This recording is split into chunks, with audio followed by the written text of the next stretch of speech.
नमस्कार, फाइटर समाचार में आपका स्वागत है। पेश आज 11 जुलाई शाम 7 बजे राजस्थान की खास खबरें।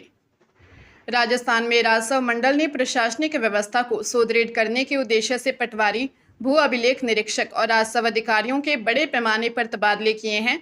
राज्य सरकार के निर्देशों के बाद जारी इन सूचियों में लंबे समय से एक ही स्थान पर जमे कार्मिकों को नई जिम्मेदारी सौंपी गई है, ताकि भूमि पैमाइश, नामांतरण और अन्य राजस्व संबंधी कार्यों में तेजी लाई जा सके। विभाग का मुख्य लक्ष्य आमजन को अपने कार्यों के लिए कार्यालयों के अनावश्यक चक्कर काटने से बचाना और महत्वपूर्ण क्षेत्रों में अनुभवी अधिकारियों को तैनात करना है। जिला कलेक्टरों और उपखंड अधिकारियों को सभी स्थानांतरित कार्मिकों को तुरंत प्रभाव से कार्यमुक्त करने के निर्देश दिए गए हैं, ताकि वे नए तैनाती स्थलों पर जल्द कार्यभार संभाल सकें। भविष्य में कुछ अन्य क्षेत्रों में भी इसी तरह के प्रशासनिक फेरबदल की संभावना जताई जा रही है। सोशल मीडिया पर अलवर के सांसद और केंद्रीय मंत्री भूपेंद्र यादव के दिल्ली स्थित आवास और उनके संसदीय क्षेत्र की बदहाली की तुलना करता एक वीडियो तेजी से वायरल हो रहा है। वीडियो में अलवर के विभिन्न इलाकों में व्याप्त गंदगी, टूटी सड़कों और बुनियादी सुविधाओं के अभाव को प्रमुखता से दिखाया गया है। स्थानीय निवासियों का आरोप है कि चुनाव जीतने के बाद सांसद ने क्षेत्र की समस्याओं की अनदेखी की है, जिससे जनता में गहरा आक्रोश है। इस वीडियो को साझा करते हुए नागरिक इसे वादा खिलाफी बता रहे हैं और अपनी नाराजगी व्यक्त कर रहे हैं। मामले में अब राजनीतिक रंग ले लिया है, जहां विपक्षी दल और स्थानीय संगठन सांसद पर निशाना साध रहे हैं। हालांकि इस वायरल वीडियो और जनता के गंभीर आरोपों पर फिलहाल सांसद कार्यालय या स्थानीय प्रशासन की ओर से कोई आधिकारिक प्रतिक्रिया नहीं दी गई है। फाइटर वायरल वीडियो की पुष्टि नहीं करता है। राजस्थान लोक सेवा आयोग द्वारा कल होने जा रही वरिष्ठ अध्यापक भर्ती परीक्षा में डमी कैंडिडेट और नकल रोकने के लिए कड़े सुरक्षा इंतजाम किए गए। इस बार प्रत्येक अभ्यर्थी का उसकी सीट पर बैठकर प्रवेश पत्र के साथ वीडियोग्राफी के जरिए सत्यापन अनिवार्य होगा। परीक्षा केंद्रों पर सघन फ्रीस्किंग होगी और शुरू से 1 घंटे पहले तक ही प्रवेश मिलेगा। ड्रेस कोड का सख्ती से पालन सुनिश्चित किया जाएगा और मेटल बटन वाले कपड़े पहनने पर उन्हें मौके पर ही हटवाया जाएगा। आयोग ने केंद्राधीक्षकों को स्पष्ट किया कि प्रश्न पत्र और उत्तर पुस्तिकाएं केवल उपस्थित अभ्यर्थियों की संख्या के अनुसार ही कक्ष में भेजी जाएंगी, ताकि सुरक्षा मजबूत रहे। यह परीक्षा प्रदेश के 27 जिलों में होगी। आयोग ने प्रश्न पत्र प्रबंधन और संचालन के लिए विस्तृत दिशा निर्देश जारी कर दिए हैं। मैसेजिंग प्लेटफॉर्म टेलीग्राम ने यूजर नेम फीचर को लेकर इलेक्ट्रॉनिक्स एवं सूचना प्रौद्योगिकी मंत्रालय द्वारा भेजे गए नोटिस का जवाब सौंप दिया है, जिस पर मंत्रालय अब विस्तार से जांच कर रहा है। सरकार को आशंका है कि यूजर नेम सुविधा के जरिए बिना मोबाइल नंबर साझा किए संपर्क करने से साइबर ठगी, फिशिंग और डिजिटल अरेस्ट जैसे धोखाधड़ी के मामले बढ़ सकते हैं, जिससे चलते मंत्रालय ने कंपनियों को अपनी संतुष्टि तक यह फीचर भारत में लागू न करने का निर्देश दिया है। इससे पहले व्हाट्सएप ने भी मंत्रालय को स्पष्टीकरण भेजकर आश्वासन दिया है कि चर्चा पूरी होने तक वह कोई भी नया फीचर लॉन्च नहीं करेगा। इसके अतिरिक्त सरकार ने मेटा को इंस्टाग्राम पर बाल यौन शोषण सामग्री से जुड़े विज्ञापनों और टेलीग्राम को पायरेटेड फिल्मों और OTT सामग्री के प्रसार पर सख्त कार्रवाई करने के कड़े निर्देश जारी किए हैं। अजमेर की पोक्सो कोर्ट ने 10 वर्षीय बच्ची के साथ दुष्कर्म के गंभीर मामले में 45 वर्षीय आरोपी को 20 साल के कठोर कारावास की सजा सुनाई है। कोर्ट ने आरोपी पर 20,000 रुपये का अर्थदंड भी लगाया है, जिसे न भरने पर उसे 6 महीने की अतिरिक्त जेल काटनी होगी। इसके अतिरिक्त अदालत ने पीड़िता को 6 लाख रुपए की प्रतिकर राशि देने का आदेश दिया है, जिसमें से 20% नकद और 80% राशि FD के रूप में जमा कराई जाएगी। अभियोजन के अनुसार आरोपी बच्ची को रुपयों का लालच देकर छत पर बुलाता था और गलत हरकतें करता था। मामले की सुनवाई के दौरान अभियोजन पक्ष ने 16 गवाहों और 42 दस्तावेजी साक्ष्यों को कोर्ट में प्रस्तुत किया। साक्ष्यों के आधार पर पोक्सो एक्ट की धाराओं के तहत आरोपी को यह सजा सुनाई गई है।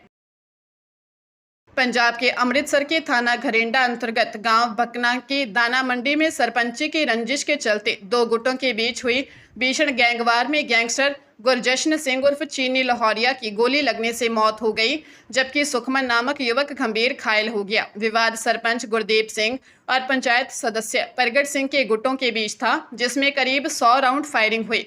घटना के बाद केशव शिवाला ग्रुप ने सोशल मीडिया पर जिम्मेदारी लेते हुए इसे पुरानी रंजिश का परिणाम बताया। पुलिस ने त्वरित कार्रवाई करते हुए 9 आरोपियों को गिरफ्तार किया है और फरार अन्य संदिग्धों की तलाश में छापेमारी जारी है। घटनास्थल से भारी मात्रा में कारतूस के खोल बरामद किए गए हैं। तनाव को देखते हुए गांव में अतिरिक्त पुलिस बल तैनात किया गया है और मृतक का पोस्टमार्टम कराकर शव परिजनों को सौंप दिया गया है। महादेव ऑनलाइन बुक और स्काई एक्सचेंज बैटिंग ऐप मामले में प्रवर्तन निदेशालय ने बड़ी कार्रवाई करते हुए कारोबारी विकास गर्ग और उनसे जुड़ी कंपनियों की 940 करोड़ 70 लाख रुपए की चल अचल संपत्तियां अस्थायी रूप से कुर्क कर दी हैं। धन शोधन निवारण अधिनियम के तहत की गई इस कार्रवाई में आलीशान मकान, जमीन और इक्विटी शेयर शामिल है। ईडी की जांच में खुलासा हुआ कि यह सिंडिकेट विदेश से संचालित पैनल नेटवर्क के जरिए हर महीने 450 करोड़ रुपए से अधिक का अवैध कारोबार कर रहा था। सट्टेबाजी से अर्जित इस काली कमाई के शेल कंपनियों और जटिल वित्तीय लेन देन के माध्यम से वैध बनाने का प्रयास किया गया था। इस ताजा कार्रवाई के बाद मामले में ईडी द्वारा अब तक कुर्क की गई संपत्तियों का कुल मूल्य 3,800 करोड़ रुपए के पार पहुंच गया है। एजेंसी मामले में शामिल नेटवर्क और अन्य आरोपियों की भूमिका की विस्तृत जांच कर रही है। उदयपुर के R&T मेडिकल कॉलेज से जुड़े अस्पतालों में 45 करोड़ रुपए के जनशक्ति और हाजिरी फर्जीवाड़े पर राज्य सरकार ने बड़ी कार्रवाई की है। मीडिया द्वारा इस घोटाले का खुलासा किए जाने के बाद चिकित्सा एवं स्वास्थ्य विभाग के प्रमुख शासन सचिव गायत्री राठौर ने महाराणा भोपाल राजकीय चिकित्सालय के 2 कर्मचारियों, वरिष्ठ सहायक पंकज वैष्णव और कनिष्ठ सहायक जया सालवी को तत्काल प्रभाव से निलंबित कर दिया है। जांच समिति की प्रारंभिक रिपोर्ट में जेल में बंद आरोपियों की हाजिरी लगाने और कर्मचारियों के वेतन से अवैध वसूली जैसे गंभीर आरोपों की पुष्टि हुई है। सरकार ने स्पष्ट किया है कि यह कार्रवाई केवल शुरुआत है और मामले में शामिल अन्य अधिकारियों व प्लेसमेंट एजेंसियों की भूमिका की भी विस्तृत जांच की जा रही है। सरकारी खजाने को हुए करोड़ों रुपए के नुकसान की रिकवरी और दोषियों पर कठोर कानूनी कार्रवाई की प्रक्रिया तेज कर दी गई है। राजस्थान लोक सेवा आयोग ने लेक्चरार एवं कोच माध्यमिक शिक्षा विभाग प्रतियोगी परीक्षा 2025 से संबंधित 9 विभिन्न विषयों की मॉडल उत्तर कुंजियां जारी कर दी हैं। इसमें सामान्य अध्ययन, समूह C और D, शारीरिक शिक्षा और खेल कूद के विभिन्न विषय जैसे athletics, basketball, handball, kabaddi, table tennis और वॉलीबॉल शामिल है। मुख्य परीक्षा नियंत्रक आशुतोष गुप्ता ने जानकारी दी कि यदि अभ्यर्थियों को किसी प्रश्न पर आपत्ति है तो वे 13 जुलाई की मध्य रात्रि 12 बजे तक SSO पोर्टल पर ऑनलाइन आपत्तियां दर्ज करा सकती हैं। इस प्रक्रिया के लिए प्रत्येक प्रश्न पर 100 रुपये का शुल्क निर्धारित किया गया है, जिसके साथ अतिरिक्त सेवा शुल्क भी देय होगा। अभ्यर्थी अपना आपत्ति आवेदन भर्ती पोर्टल पर उपलब्ध लिंक के माध्यम से ही जमा कर सकते हैं।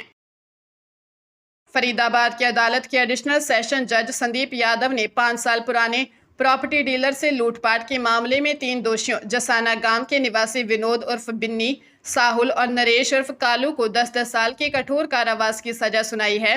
साथ ही तीनों पर 25-25 हजार रुपये का जुर्माना लगाया है। घटना 6 मार्च 2021 की रात की है, जब भतौला निवासी property dealer Amar Singh sector 37 से अपने स्कॉर्पियो से घर लौट रहे थे।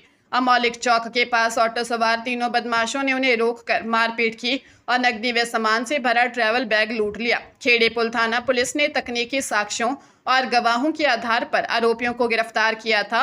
5 साल तक चली लंबी सुनवाई के बाद कोर्ट ने पर्याप्त सबूतों के आधार पर तीनों को दोषी करार देते हुए यह सख्त सजा सुनाई है। अजमेर जिले के सावर कस्बे में केकड़ी रोड पर 2 बाइक की आमने सामने की भीषण टक्कर में एक युवक की मौत हो गई। सावर थाना प्रभारी बनवारी लाल मीणा के अनुसार कुशायता निवासी मनीष देव खारोल अपनी बाइक से खवास गांव जा रहा था। इस दौरान केकड़े रोड पर गाडोलिया लोहार बस्ती के पास सामने से आ रही तेज रफ्तार बाइक ने उसके बाइक को जोरदार टक्कर मार दी, जिससे मनीष के सिर में गंभीर चोट आई। घटना की सूचना मिलते ही पुलिस मौके पर पहुंची और घायल को तुरंत एम्बुलेंस से राजकीय चिकित्सालय ले गई, जहां चिकित्सकों ने उसे मृत घोषित कर दिया। मृतक के पिता रतन लाल खारोल की रिपोर्ट पर पुलिस ने मामला दर्ज कर लिया है और शव का पोस्टमार्टम कराकर परिजनों को सौंप दिया है। पुलिस मामले की जांच कर रही है।